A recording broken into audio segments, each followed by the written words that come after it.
This video is designed to explain the risk of Forex trading and to let you know that every single trading indicator, system, method that you've ever read, and all of ours, have losing trades. This video is also our opinion on how we recommend you should exit losing trades when they show up. While the goal is to minimize losses on trades that don't work, economic news announcements, political leaders speaking, bankers speaking, and catastrophic terrorist events like September 11th, 2001 and others that we can't yet imagine can happen, which can cause the markets to gap, sometimes 30 pips, 50 pips, 100 pips, and if there's ever a terrorist activity, it might be 300 or 500 pip gap, and thus your stop loss may not be filled, or it may be filled 30 pips away, 50 pips away from your intended, resulting in much bigger losses. This is something that everyone should at least keep in the back of their mind as could happen. While it doesn't happen on a daily basis, it may happen every time a major news announcement's out. You should check to see when political leaders, bankers from around the world are speaking, and you should also know when news announcements like the GDP and other announcements that move the market a tremendous amount, you need to know what time of the day they're scheduled for. So you're not stuck in a potentially huge loss because you didn't know when this news announcement was. It's very easy to find those on forexfactory.com and plenty of other economic calendars. So getting to the losses. Our way of thinking is, number one, position sizing. Don't risk any more than 1 to 2% of your account on any given trade, and this is what you're planning on losing if the trade doesn't work. Remember that a terrorist activity or a news announcement or a banker speaking can cause the market to move, and you might lose more than you initially intended. But position sizing, you risk no more than 1 or 2% of your account on any given trade, assuming your stop is filled, which happens most of the time, but again, be aware of the above. You want to trade small lots based on how big your account is and how far away your stop is. If you have a 10 pip stop, you can trade more lots than you can if you have a 30 or 50 pip stop. We recommend placing the stop loss beyond the last swing high and low. So if you're buying, your stop should be 2 or 3 pips underneath the previous swing low. If you're selling, your stop should be a few pips above the previous swing high. Put your stop loss on the broker's platform. That way you don't need to rely on your own self-discipline to get yourself out of the trade when your stop gets hit. When the price that you plan on exiting the trade at gets hit, you're out. Again, in most cases, the above terrorist activity or bankers speaking can cause a big move, and your stop may be filled, many pips away from where you intended. Cut your stop in half once the trade moves 5 to 10 pips your way. So while you originally had a 10 pip stop loss, you move it to 5 once the market moves up 5 or 10 pips your way, or if you're short, once it moves down 5 or 10 pips. And once the market moves 10 to 15 pips your way, move your stop to break even, or even a few pips beyond that, so that you can cover the spread as well, and maybe even have a small 1 or 2 pip profit if you get stopped out. Some trades take off and then they come right back down, and there's no point in taking a 10 or 12 pip loss if you can cut it in half, or if you can move it to break even. This is one method that we use and we teach to help traders attempt to lower their average losses. This is the dollar yen, and the gray line in the middle is hourly moving average. Above the hourly moving average we look for buys, below the hourly moving average we look for sells. The weekly and monthly trend are down in this instance, so there's higher odds, in our opinion, of looking for sells than buys. However, when you see the market break out above the hourly, it tends to be a good place to buy, in our opinion. When the market broke above the hourly and pulled back and is consolidating right here, when it breaks out right here, this is a good example of one of the systems that we teach. We would get in the trade here, usually put our stop right underneath those bars low, and you can see the market shoots up about 8 or 9 pips, and that's typically enough for me to move my stop in half. You can see the market immediately comes right back down and stops us out. And in fact, if we had left our stop where it originally was, we would have lost more pips. By moving the stop up once the price moves our direction, we attempt to cut our losses and make it as small as possible. Many times when currency prices are above the hourly and come down and touch the hourly, they stall and reverse and go back in the direction of that trend. However, not all the time. So here's an example of how we would manage a trade right here, where it comes down to the hourly. You can see the statistical weakness is very weak and it gets less weak here. Let's say you bought this breakout right here with your stop right underneath the low right here. This is an instance where the market only goes up a few pips and then comes right back down and stops you out. In this case, you would be stopped out for the full amount, and you would lose from 12 to 05. That's 7 pips plus the spread. You might have lost 10 pips there. One further method to help you stay with the trend is that when the markets break out and our IntelliTrend bars go green, if the trade's going to work, they tend to stay green. Whereas if you get into a trade and then very quickly later the bars go red again, then the odds of the trade being a loser go way up. And at this point right here, you might have decided to get out of your trade a little bit sooner, and instead of letting your stop get hit, as you can see. This is one way that we teach that under many circumstances can help you keep your losses small in these instances.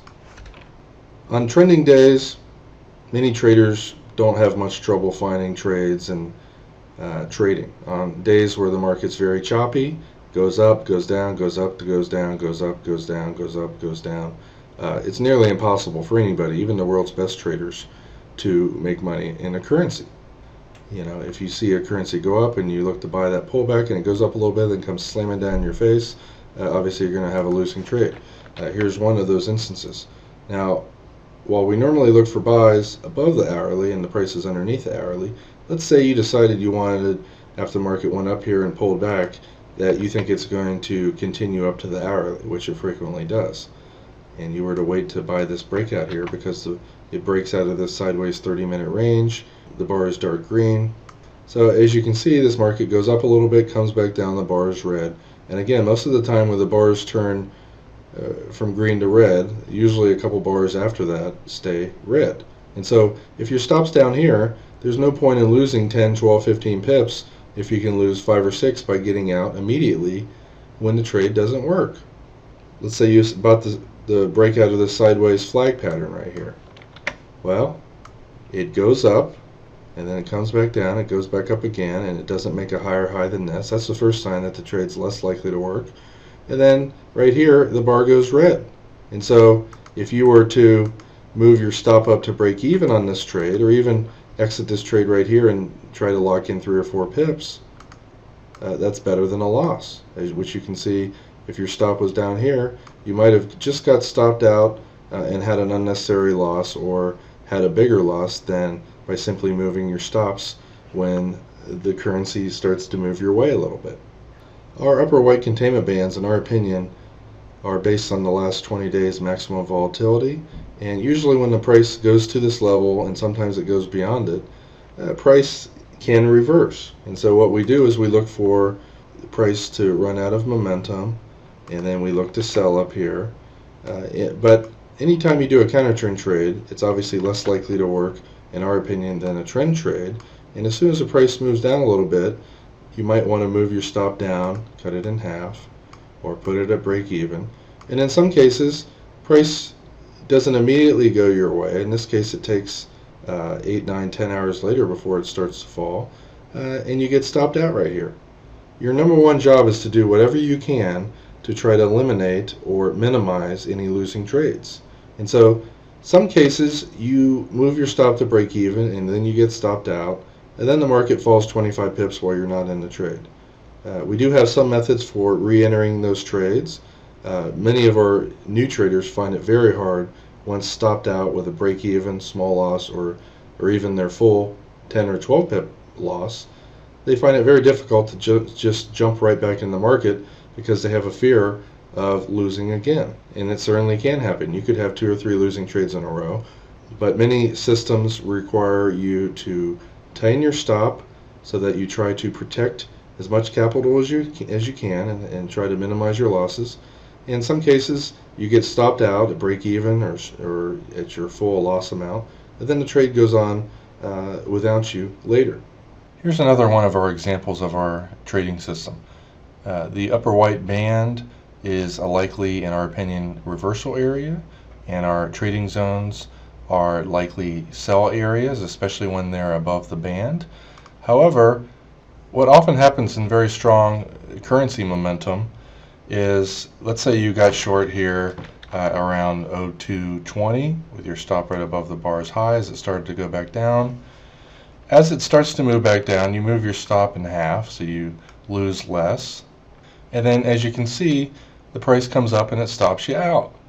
Anytime you do a counter trend trade, the momentum obviously is against you, and sometimes you get into a trade and you have a losing trade, you wait, you get back in it again, sometimes you have another losing trade. Let's scroll forward on this. This made a little higher high, and you can see the bars went really green, which means it's very strong. Typically you want to wait until the upwards momentum is over. Here we have a red bar. To be extra cautious, we wait for the bar to break that bar's low before we go short, and our stop's right above the high. And it doesn't quite fall away right away. By waiting, if the currency is going to go higher, you don't get stuck in a losing trade. You wait and wait for the price to actually prove to you that it wants to come down before getting in again. Let's say we lost 5 or 10 pips in the first trade. We're still waiting to sell this once it gets broken. And we go short. Our stop is right above the bar's high. Yeah, especially anytime I get into a trade where I have a losing trade, I tend to be more cautious on the next trade. My goal is to get back that loss if I can, but I certainly don't want to add to my losses, so I'm going to move my stop down, especially when the bars go red, dark red. It means the dollar is very weak and the Swiss is very strong. And here's the previous day's high. It's likely to stall there. If it doesn't, it can go down to the hourly moving average at 0150. And that's where the hourly moving average is, and that's typically where, in our opinion, buyers come into the market at most of the time. When the price is significantly above it, it will tend to stall there. You can see in this example, you got into a trade and you had a loss, 10, 12 pips, because it didn't really move too much our way before, and nor did it give us a chance to really lower or stop in this instance. So we took the full loss and we waited a little bit for the upwards momentum to run out. You can see down here it was very strong statistically based on our tools, and then the strength disappeared as it was going sideways. And it's above the upper containment band, which in our opinion tends to, or it can lead to a reversal. And then the second trade worked. A lot of times the first trade, sometimes the second, even sometimes the third doesn't work, and you're going to have small losses, break evens, or even your full 10 or 12 pip loss. But you got to wait, be cautious, and if you see the trade happening again, you get in the second time. When price breaks above the previous day's high, that tends to be very bullish. Many times the currency will pull back a little bit and then it will try to go higher. So in this case, we can see the bars are green. It's above the hourly moving average. It just broke above the previous day's high. So there's some selling here, selling here. Oftentimes, in our opinion, when the price comes down there tends to be buyers. And if it can't break that level, you want to look to buy. Sometimes when the market's really strong, it doesn't even pull back there. So you wait for a little bit of a pullback, and then you want to buy the breakout of the previous bar's high. So we're in here somewhere around 5.437 to 40. Our stop's right underneath the bar's low, so we're risking less than 10 pips in this case. And initially it breaks above this previous high right here by a few pips. So that's very bullish. That's typically a good sign, but you can see the bar color is not quite as green as it was before, so it's lost a little bit of strength from what it had before, and so that's a bad sign. We want to watch this. If any sign of it slowing, we want to move our stop to break even. You can see it just barely made a higher high here. The 50 and whole numbers tend to have buying and selling at. Coming up to it from underneath, there tends to be selling there, so it could stall and reverse there. Always be pessimistic about your trade once you're in it. Alright, so it's having trouble getting above there. I would move my stop up a little bit. At this point I'm risking 5 or 6 pips. And then look, this trade didn't work and the market just immediately came back, and obviously this was probably during a news announcement to make it fall 40 pips in one bar. And that further illustrates why you need to know when economic news announcements or economic leaders are speaking, because any news bad for a particular currency can cause 30, 50, and even 100, 200 pip moves